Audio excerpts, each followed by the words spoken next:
C'est bientôt Noël, j'espère que t'es prêt pour un nouveau concept en calendrier de l'Avent. On va bien se marrer, on va bien s'amuser, on va surtout rigoler et bien se marrer. Jingle bell, c'est bientôt Noël. Je fais de l'impro, je sais pas ce que je dis, mais je sens que c'est légendaire. Oh, jingle bells, je suis en roue libre. Ça va être fun et rigolant, nouveau générique. Eh bien, salut à toi Zaknote, ici Machikouli pour une nouvelle vidéo. J'espère que tu vas bien, j'espère que tout se passe bien dans ta vie et dans tes lectures, que tu es bien installé pour cette 18e vidéo du calendrier de l'Avent.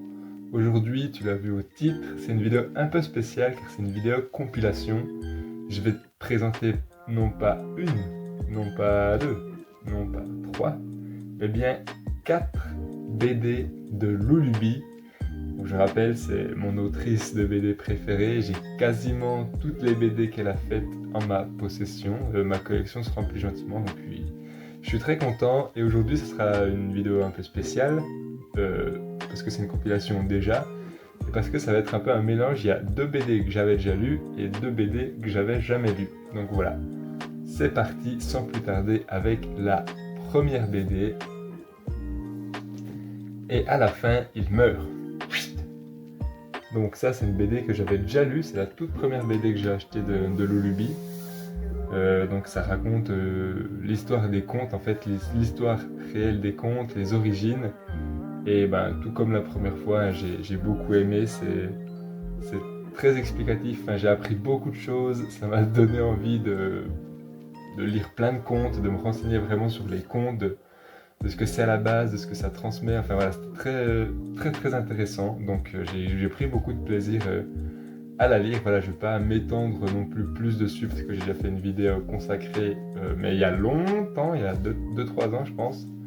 Mais voilà, et à la fin il meurt, très chouette, et ça donne envie de lire, ben, comme j'ai dit, beaucoup de contes. Donc je vais sûrement m'acheter un peu des recueils de contes dans mes prochains achats.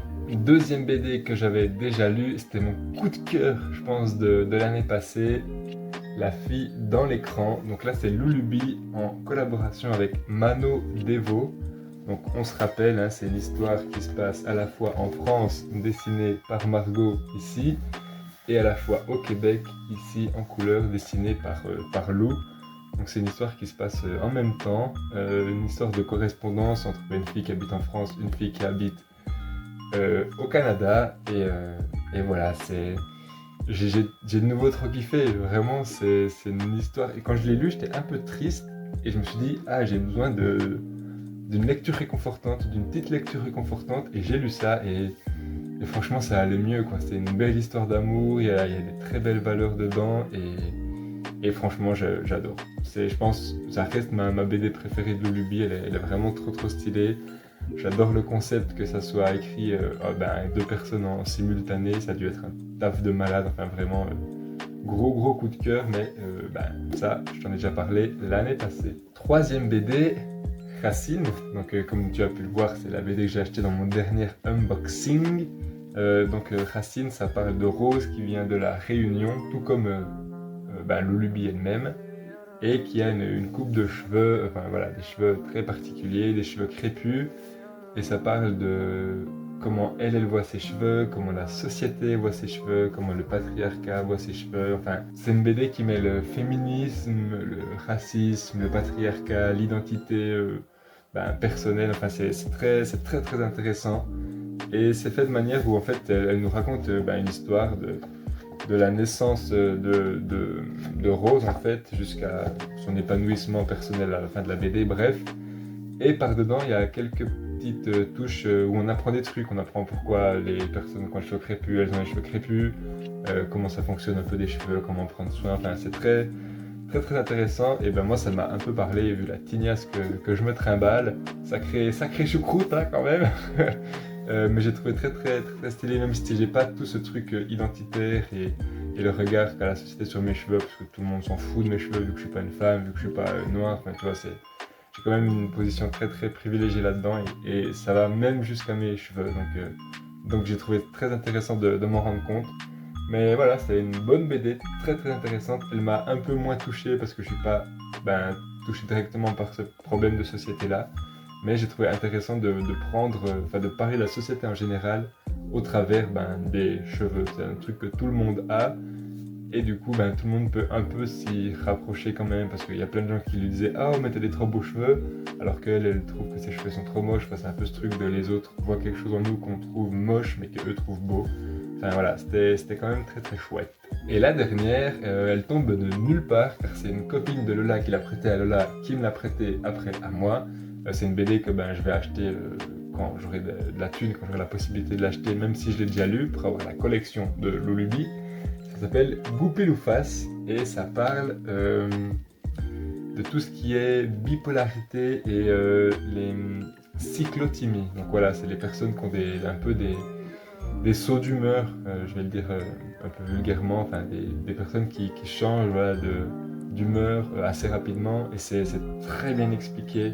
Je ne vais pas tout détailler là parce que voilà, ça serait beaucoup trop long et j'ai peur de dire beaucoup de conneries. Mais en fait, elle a symbolisé sa maladie, son trouble, par ce petit renard qui vit en elle. Et du coup, des fois, c'est un gros renard qui la mange, qui la bouffe de l'intérieur, qui la déchique vraiment.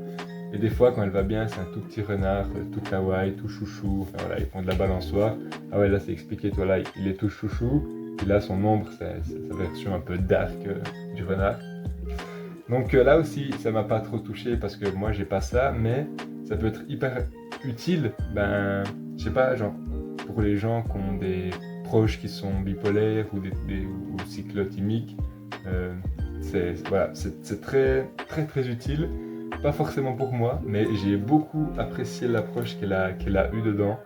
Et ouais, c'était vraiment top. Voilà. Je sais pas trop quoi dire de plus, mais j'ai beaucoup aimé. Une fois de plus, elle est très très forte, Lulubi. J'aime beaucoup son style de dessin. Ça change un peu à chaque fois, je trouve. Elle a pas vraiment de style propre. Mais ces histoires, elles sont tout le temps très intéressantes. Et c'est un peu tout le temps des histoires de société ou de trucs je sais pas, où j'apprends des choses, tu vois, même si je suis pas forcément concerné, et ça j'aime beaucoup beaucoup. Donc voilà, c'est la fin de la vidéo, petite compilation de BD. Alors j'ai pas trop dit le temps de lecture, mais je pense que c'est à peu près entre 1 heure et 2 heures pour chaque BD. Il y en a c'est 1 heure, il y en a c'est 1 heure et demie, enfin voilà, j'ai pas trop calculé, mais ça m'a duré une petite semaine, je lisais ça le soir, et c'est vrai que ça faisait du bien.